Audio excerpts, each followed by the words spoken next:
पुण्यात्माओं, परमात्मा का जो ज्ञान है परमात्मा ही करा सकता है। जीव अपनी शक्ति बल से या अपने अभ्यास प्रयत्न से परमात्मा को नहीं जान सकता। अगर ये जान सके होते तो हजारों वर्ष इन्होंने समाधि मेडिटेशन करके देख लिए। अब जो 2.5 घंटे सुबह 2.5 घंटे शाम भक्ति करके मोक्ष का दावा करते हैं, वो खोखला दावा उनका। हजारों वर्ष उन्होंने इस शरीर में खूब टक्कर मार ली और लास्ट में कह दिया गॉड इज फॉर्मलेस, परमात्मा निराकार है, परमात्मा का केवल प्रकाश देखा जा सकता है। तो परमात्मा नहीं देख सके वह, परमात्मा का जो प्रकाश देखा है तो परमात्मा बिना प्रकाश होगा किसका। वो तो ऐसा है जैसे ये शरीर है हमारा, ये ऐसा है जैसे किसी सरोवर तालाब के साथ में कोई मकान बना हो, कोई महल बना हो और उस सूर्य का प्रकाश उस सरोवर के जल से रिफ्लेक्ट होकर, प्रतिबिंब होकर के और उस मकान की किसी छत पर लग रहा हो, तो वहाँ उसका प्रकाश तो सूर्य का है लेकिन वो सूर्य नहीं है। और कोई ये कहे ये प्रकाश तो सूर्य का है जो घर में हम देख रहे हैं, लेकिन सूर्य निराकार है, तो क्या वो बुद्धिमान व्यक्ति हो सकते? तो इस शरीर रूपी महल में उस परमात्मा का रिफ्लेक्टेड यानी प्रतिबिंब का जो बना हुआ प्रकाश है, प्रतिबिंब देखते हैं ये लोग। और लास्ट में इन्होंने यही मान लिया कि परमात्मा निराकार है, परमात्मा का केवल प्रकाश देखा जा सकता है त्रिकुटी में या जहाँ भी वो ध्यान का व्यर्थ प्रयत्न करते हैं। तो प्रकाश, परमात्मा बिना प्रकाश किसका हो गया वो? तो परमात्मा निराकार कैसे है जब उसका प्रकाश आपने देखा तो है कहीं वो? तो सूर्य को निराकार बताने वाले और सूर्य का प्रकाश देखने का दावा करने वाले वो बुद्धिहीन प्राणी है।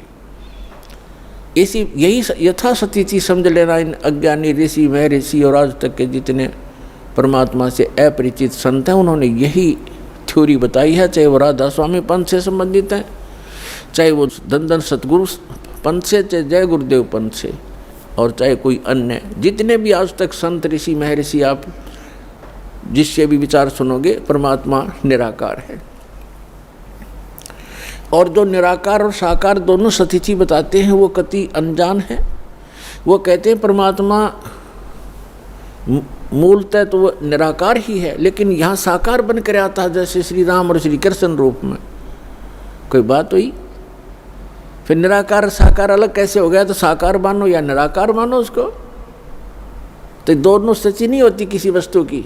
कोई नहीं कहे अंधा भी है और दिखे भी है, ये दोनों बात थोड़ी हो सकती है कि अंधा है तो अंधा ही है, उसको दिखता नहीं फिर, और दिखता है फिर अंधा कैसे? निराकार है तो साकार कैसे? वो साकार है तो निराकार कैसे? तो जिन महापुरुषों को परमात्मा स्वयं मिले अपने प्रयत्न से, पुण्यात्माओं, आज तक किसी ने भगवान को पाया नहीं।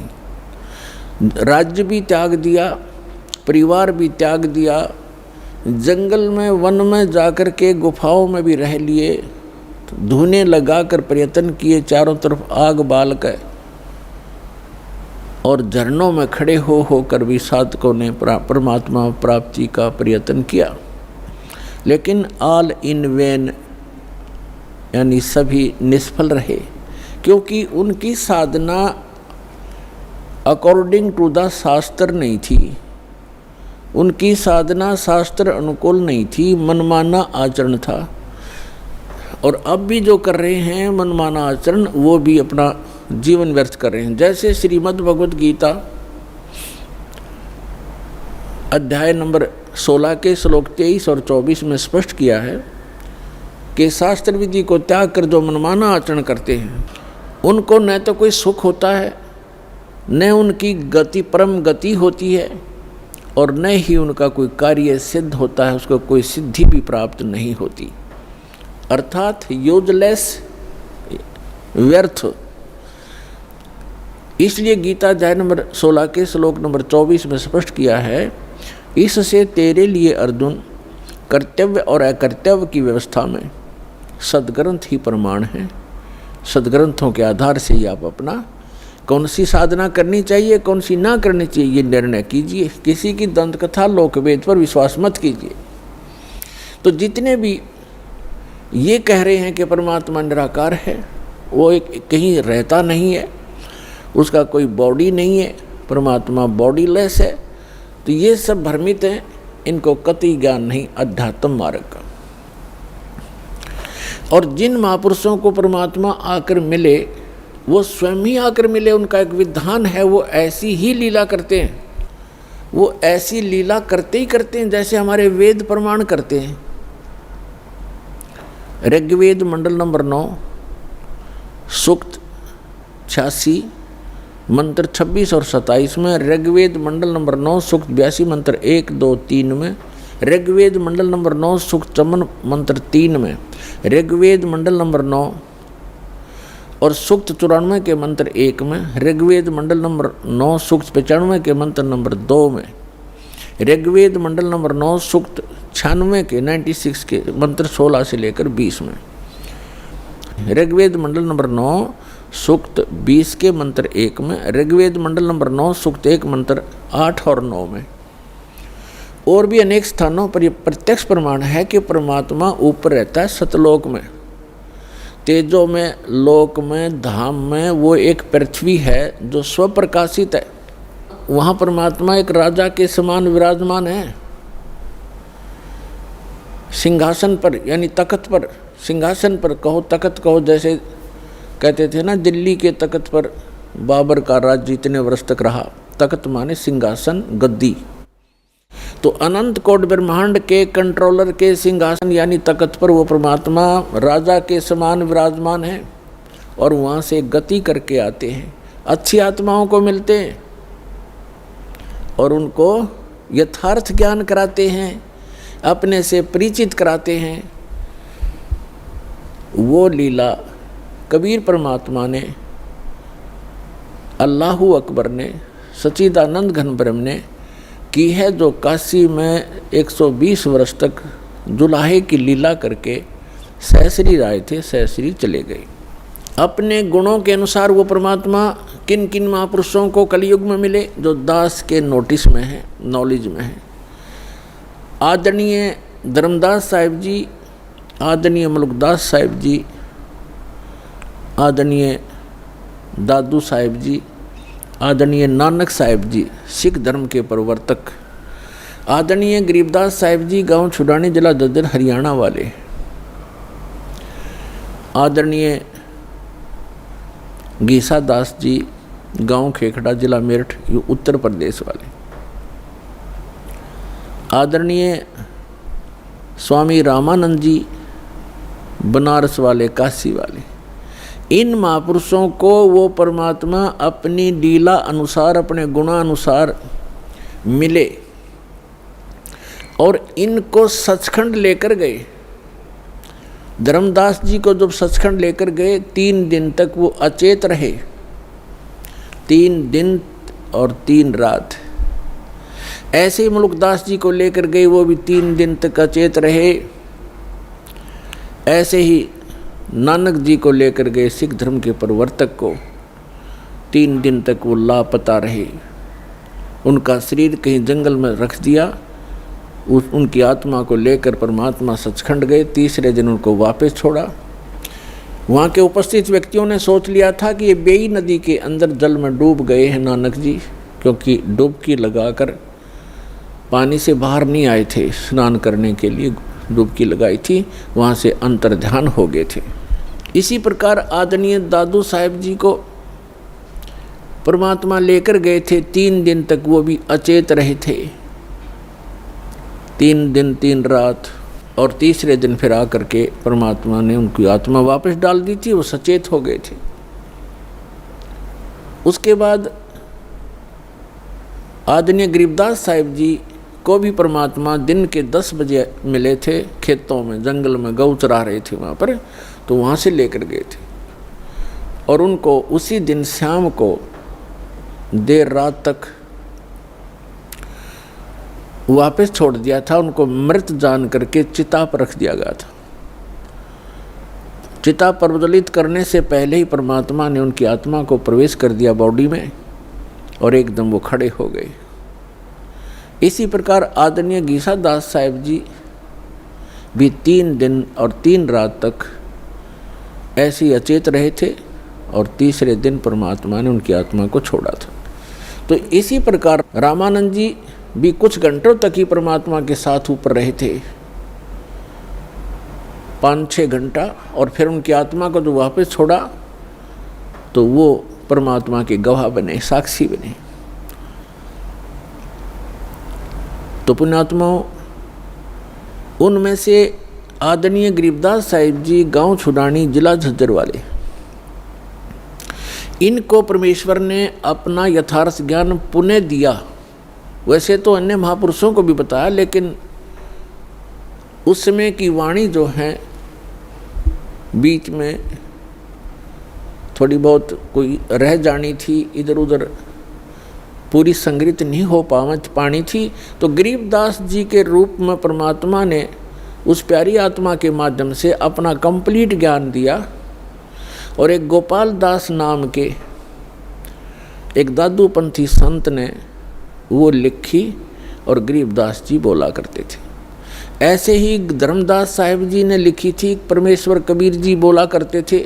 लेकिन इतने समय गुजर जाने के बाद उसमें मिलावट हो जाना स्वाभाविक था, इसलिए परमात्मा ने आदरणीय गरीबदास साहिब जी के द्वारा अपना यथार्थ ज्ञान पुनः प्रकट करवाया। और इसका प्रमाण उन्होंने पहले ही बोला था कि 12वां पंथ गरीबदास पंथ होगा और गरीबदास जी के माध्यम से मेरी वाणी पुनः प्रकट होगी, प्रकाश होगा। तो गरीबदास जी ने बताया है, हम सुल्तानी नानक तारे दादू को उपदेश दिया, जात जुलाहा भेद न पाया, यो काशी महे कबीर हुआ।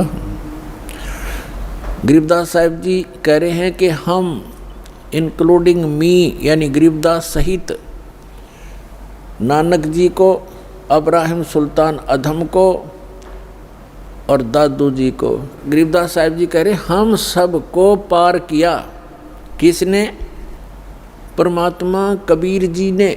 और कौन है वो कबीर जी? जो धानक रूप में, जुलाहे रूप में काशी में 120 वर्ष तक रहे थे। वो परम अक्षर ब्रह्म, वो सत्य पुरुष, वो अकाल मूर्त हैं, वो शब्द स्वरूपी राम है। हम सुल्तानी नानक तारे दादू को उपदेश दिया, जात जुलाहा भेद न पाया, वो काशी महे कबीर हुआ। अनंत कोटि ब्रह्मांड का एक रति नहीं भारे, सतगुरु पुरुष कबीर हैं कुल के सिरजनहार। आदरणीय नानक साहिब जी ने कहा, जो गुरु ग्रंथ साहिब के पृष्ठ नंबर 24 पर अंकित है वाणी कि एक सवान दुई सवानी नाल भलके भोकाई, सदा ब्यार कूड़ छुड़ा जूठा मरदार, ये धानक रूप रहा करतार। तेरा एक नाम तारे संसार में, ए हो आस ए है आधार। और धानक रूप रहा करतार। फाई सूरत मलोकी वेश, ए ठगवाड़ा ठगी देश, खरा सियाणा भोता भारी, धानक रूप रहा करतार। परमात्मा सचखंड में लेकर गए आदरणीय नानक साहिब जी को। फिर परमेश्वर ने उनको बेई नदी के किनारे वापस छोड़ दिया सशरीर। तो उसके बाद उन्होंने, परमात्मा ने सचखंड में कहा था कि मैं काशी में रहता हूँ, जुलाहे का काम, दानक का काम करता हूँ और सतनाम दूंगा, वहाँ आ जाना, सतनाम से मोक्ष होगा बच्चा, और कोई तरीका नहीं। तो नानक साहिब जी एक सुल्तानपुर शहर में एक नवाब के यहाँ मोदी खाने में नौकरी करते थे। वो नौकरी त्याग दी, सच्ची सरकार की नौकरी के लिए चल पड़े। बनारस में पहुँचे, जब देखा जो सचखंड में देखी थी जो सूरत, और वो देखा वहाँ एक जुलाहे के रूप में कपड़ा बुनते हुए, तब कहा था फाई सूरत मुल्क की वेश, ए ठगवाड़ा ठगी देश, खरा सियाणा बहुता बार ये धानक रूप रहा करता रहे। कहा था ये बोली आत्माओं, देखो ये लोगों आओ, ये अपने आप को छुपाए बैठा है, ये ठग है, ये ठगवाड़ा है। प्यार में रो रो कर कह रहे थे, ये बैठा धानक रूप रहा करता और धानक रूप रहा करता। इसी प्रकार मुल्कदास जी ने कहा, दादू साहिब जी ने कहा है कि जिन मुख को निज नाम दिया सोए सतगुर हमार, दादू दूसरा कोई नहीं ये कबीर सिरजनहार। और मुल्कदास जी ने कहा था, जपो रे मन साहेब नाम कबीर, जपो रे मन परमेश्वर नाम कबीर। और फिर कहा है कि दास मलोक सलूक कहत है, खोजो खसम कबीर, जपो रे मन परमेश्वर नाम कबीर। काफ़ी लंबा प्रकरण है, लेकिन हम थोड़ा थोड़ा आपको प्रमाण दे रहे हैं। और आदरणीय धर्मदास जी ने कहा है, आज मोहे दर्शन दियो जी कबीर, आज मोहे दर्शन दियो जी कबीर, सतलोक से चल कर आए, सतलोक से चल कर आए, काटन काल की जंजीर, आज मोहे दर्शन दियो जी कबीर, आज मोहे दियो जी कबीर। तो ऐसे इन महापुरुषों ने परमात्मा के गुणगान किए।